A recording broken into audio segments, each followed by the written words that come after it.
Avez-vous déjà pris le temps de réfléchir à ce qui arrive à ceux qui tentent de détruire une personne protégée par des forces supérieures?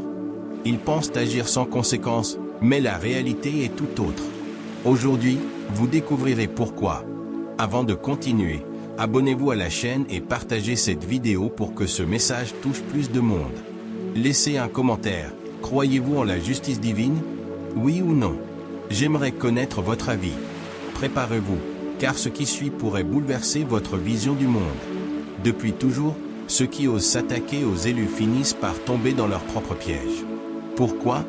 Parce qu'il ne s'agit pas seulement d'un conflit humain, mais d'un affrontement spirituel. Lorsque quelqu'un s'en prend à un élu, il ne combat pas seulement une personne, mais défie les forces supérieures qui protègent et guident ces êtres spéciaux.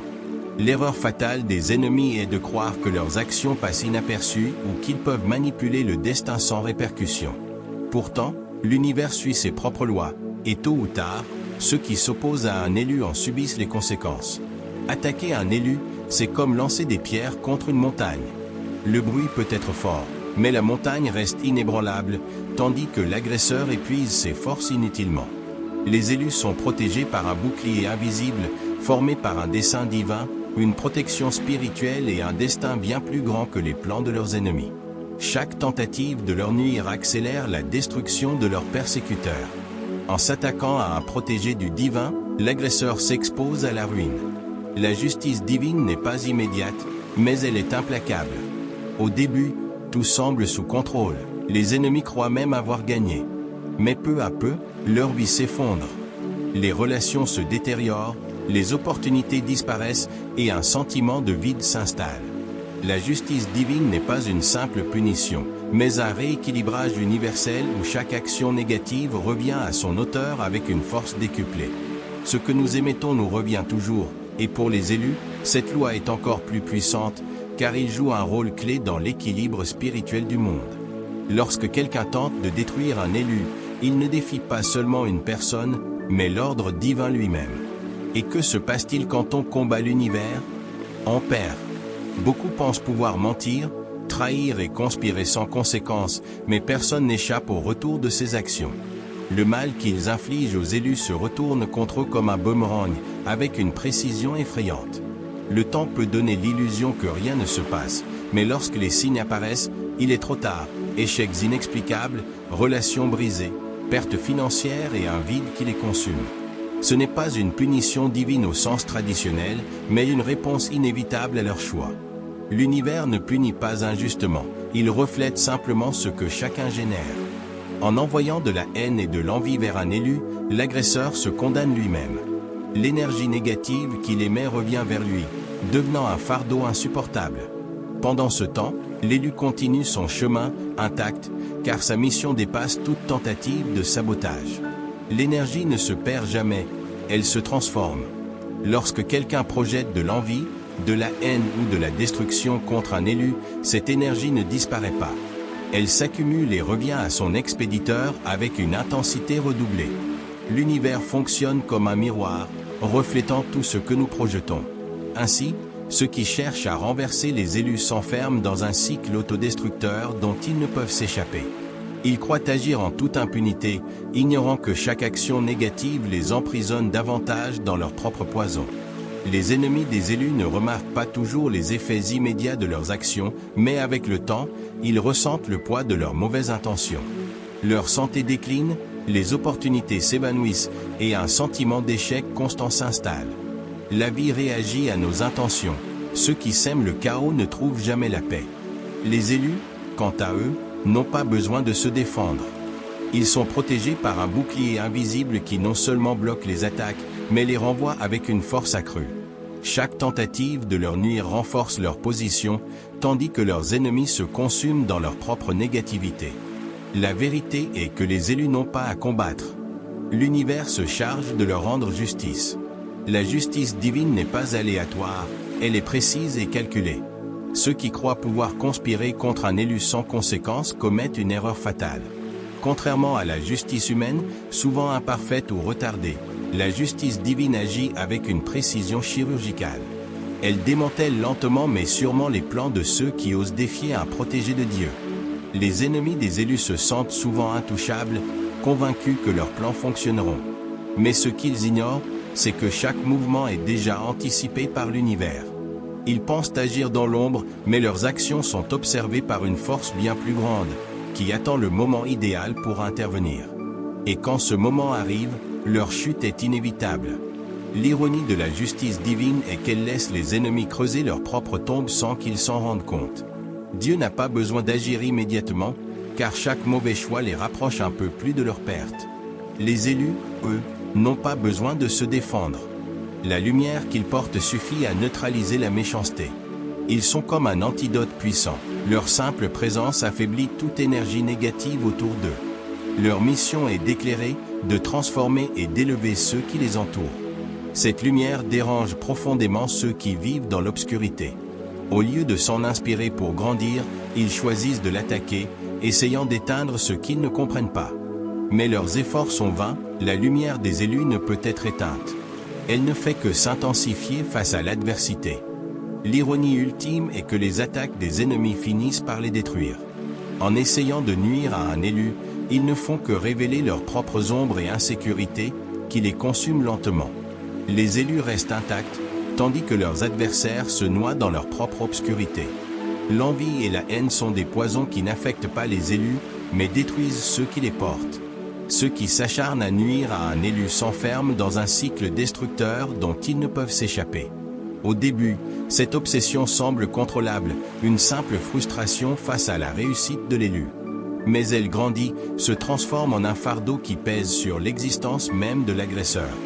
Incapable de se concentrer sur sa propre croissance, il se consume dans sa haine. Ses relations se détériorent, son énergie vitale s'épuise, et le sentiment d'échec devient constant. L'acte de haïr l'élu devient sa propre ruine. Pendant ce temps, l'élu avance, indifférent aux attaques, car sa mission est plus grande que tout obstacle. Le persécuteur, lui, est perdu dans sa négativité, impuissant face à l'effondrement de sa vie. Dieu n'a pas besoin d'intervenir directement, il laisse l'agresseur construire sa propre destruction. Les élus sont protégés par une intelligence divine qui agit dans l'ombre, ajustant chaque détail pour que justice soit rendue au moment opportun. Les ennemis croient tout contrôler, mais chaque pas vers le mal les rapproche de leur chute. Dieu les laisse agir, sachant que plus ils avancent dans leur plan, plus ils scellent leur destin. Lorsque le piège se referme, il n'y a plus d'échappatoire. L'ironie de la justice divine est que les ennemis pensent être les chasseurs, alors qu'ils sont en réalité les proies. Leurs trahisons, mensonges et attaques ne font que resserrer l'étau autour de leur cou. En fin de compte, ceux qui tentent de détruire un élu signent leur propre arrêt. Les élus n'ont pas besoin de se défendre, ils sont entourés d'une protection invisible qui transcende toute logique humaine. Les flèches de haine lancées contre eux n'atteignent jamais leur cible. Les plans de leurs ennemis s'effondrent avant même de commencer. Plus ils essaient, plus ils se détruisent. Ce qu'ils ne comprennent pas, c'est que les élus ne sont pas seuls. Une force supérieure agit en leur faveur, bloquant toute tentative de sabotage. Cette protection n'est pas seulement une question de foi ou de destin, mais d'un but bien plus profond. Tant que l'élu est aligné avec sa mission, rien ne peut l'arrêter. Les ennemis, frustrés par leurs échecs répétés, ne comprennent pas qu'ils ne combattent pas un simple être humain, mais une force supérieure qui dépasse leur compréhension. Alors qu'ils perdent temps et énergie, l'élu avance, intouchable, vers son objectif. S'attaquer à un élu n'est pas seulement une erreur, c'est un crime spirituel. Les élus portent une lumière particulière, un but divin, et quiconque tente d'interférer avec ce chemin défie quelque chose de bien plus grand. Ils ne sont pas de simples individus, mais des pièces maîtresses d'un plan universel. Profaner ce territoire sacré, c'est signer sa propre condamnation. La justice divine n'agit pas à la hâte, mais avec précision. Lorsque le moment vient, ceux qui ont tenté de nuire aux élus ressentent le poids de leur choix, et il n'y a pas d'échappatoire. Cette punition n'a pas besoin d'être infligée par l'élu. L'univers agit seul, garantissant que toute personne qui franchit cette limite subit les conséquences inévitables.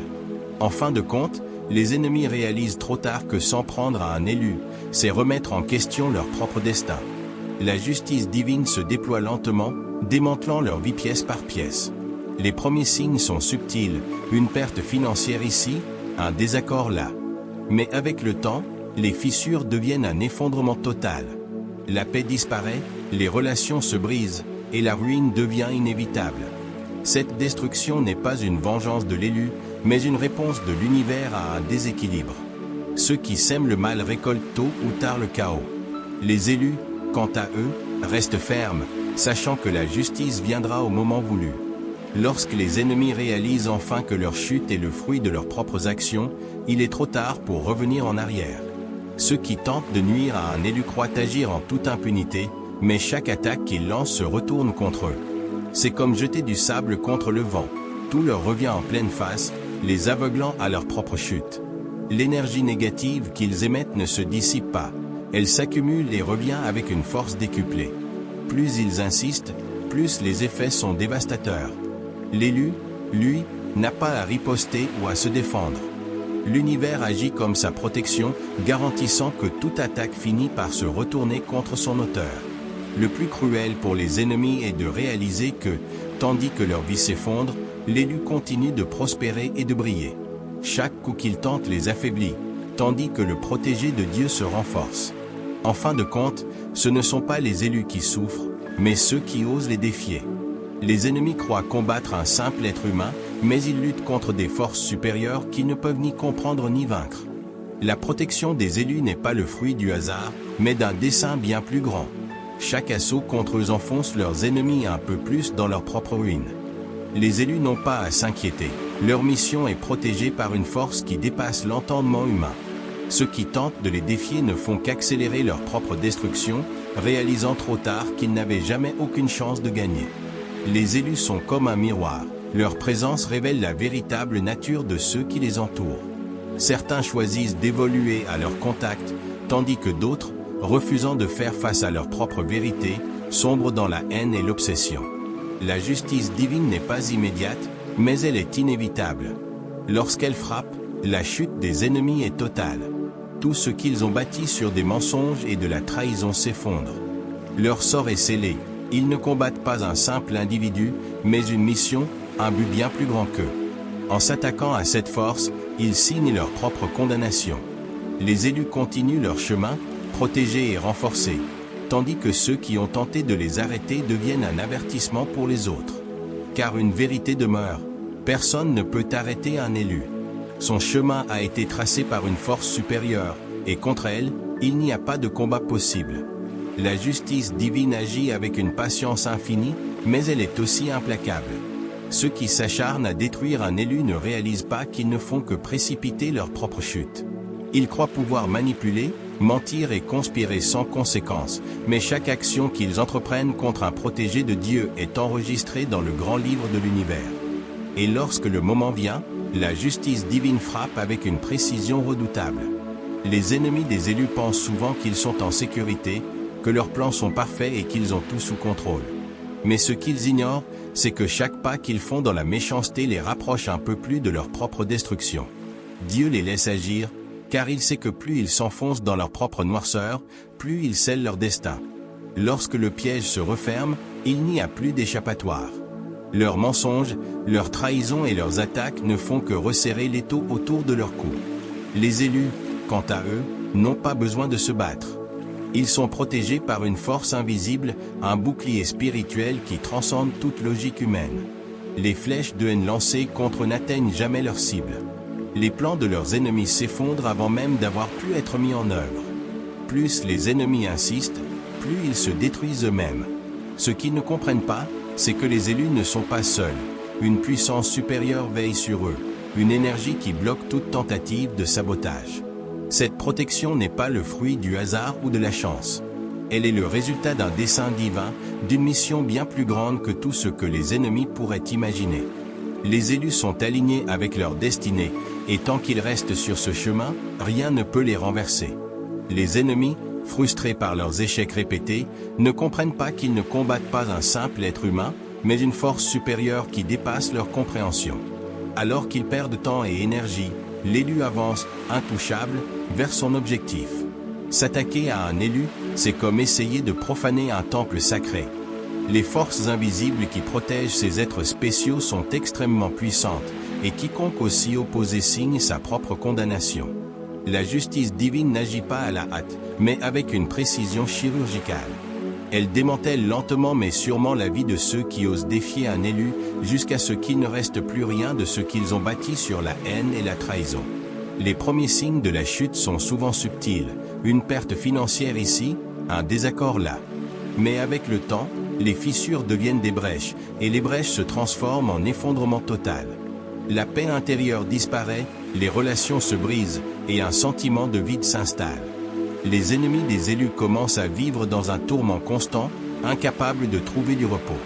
Leur santé décline, leurs opportunités s'évanouissent, et un sentiment d'échec permanent s'installe. Cette destruction n'est pas une vengeance de l'élu, mais une réponse de l'univers à un déséquilibre. Ceux qui sèment le mal récoltent tôt ou tard le chaos. Les élus, quant à eux, restent fermes, sachant que la justice divine viendra au moment voulu. Ils n'ont pas besoin de riposter ou de se défendre, car l'univers agit en leur faveur. Chaque attaque lancée contre eux se retourne contre leur agresseur, avec une force décuplée. L'ironie ultime de la justice divine est que les ennemis des élus croient être les chasseurs, alors qu'ils sont en réalité les proies. Leurs propres actions les piègent, et lorsqu'ils réalisent enfin ce qui se passe, il est trop tard pour revenir en arrière. Leur vie s'effondre sous le poids de leurs mauvais choix, tandis que l'élu continue d'avancer, intact et renforcé. Les élus sont comme des phares dans l'obscurité. Leur lumière révèle la véritable nature de ceux qui les entourent. Pour certains, cette lumière est une source d'inspiration, une invitation à évoluer et à devenir une meilleure version d'eux-mêmes. Pour d'autres, elle est insupportable, car elle expose leurs mensonges, leur envie et leur noirceur. Ceux qui choisissent de résister à cette lumière, de l'attaquer plutôt que de s'en inspirer, s'enfoncent dans un cycle de haine et d'autodestruction. En fin de compte, les élus n'ont rien à faire. Leur simple existence suffit à déclencher un processus de transformation chez ceux qui les entourent. Certains grandissent à leur contact, tandis que d'autres sombrent dans leur propre poison. Le choix appartient à chacun, mais les conséquences de ce choix sont inévitables. La justice divine n'est pas immédiate, mais elle est inéluctable. Ceux qui tentent de nuire à un élu croient pouvoir agir en toute impunité, mais chaque action qu'ils entreprennent contre lui finit par se retourner contre eux. C'est comme jeter du sable contre le vent, tout leur revient en pleine face, les aveuglant à leur propre chute. L'énergie négative qu'ils émettent ne se dissipe pas, elle s'accumule et revient avec une force décuplée. Les élus, eux, n'ont pas à s'inquiéter. Ils sont protégés par une force supérieure qui veille sur eux et garantit que toute attaque finit par se retourner contre son auteur. Le plus cruel pour les ennemis est de réaliser que, tandis que leur vie s'effondre, l'élu continue de prospérer et de briller. Chaque coup qu'il tente les affaiblit, tandis que le protégé de Dieu se renforce. En fin de compte, ce ne sont pas les élus qui souffrent, mais ceux qui osent les défier. Les ennemis croient combattre un simple être humain, mais ils luttent contre des forces supérieures qui ne peuvent ni comprendre ni vaincre. La protection des élus n'est pas le fruit du hasard, mais d'un dessein bien plus grand. Chaque assaut contre eux enfonce leurs ennemis un peu plus dans leur propre ruine. Les élus n'ont pas à s'inquiéter, leur mission est protégée par une force qui dépasse l'entendement humain. Ceux qui tentent de les défier ne font qu'accélérer leur propre destruction, réalisant trop tard qu'ils n'avaient jamais aucune chance de gagner. Les élus sont comme un miroir, leur présence révèle la véritable nature de ceux qui les entourent. Certains choisissent d'évoluer à leur contact, tandis que d'autres, refusant de faire face à leur propre vérité, sombrent dans la haine et l'obsession. La justice divine n'est pas immédiate, mais elle est inévitable. Lorsqu'elle frappe, la chute des ennemis est totale. Tout ce qu'ils ont bâti sur des mensonges et de la trahison s'effondre. Leur sort est scellé. Ils ne combattent pas un simple individu, mais une mission, un but bien plus grand qu'eux. En s'attaquant à cette force, ils signent leur propre condamnation. Les élus continuent leur chemin, protégés et renforcés, tandis que ceux qui ont tenté de les arrêter deviennent un avertissement pour les autres. Car une vérité demeure, personne ne peut arrêter un élu. Son chemin a été tracé par une force supérieure, et contre elle, il n'y a pas de combat possible.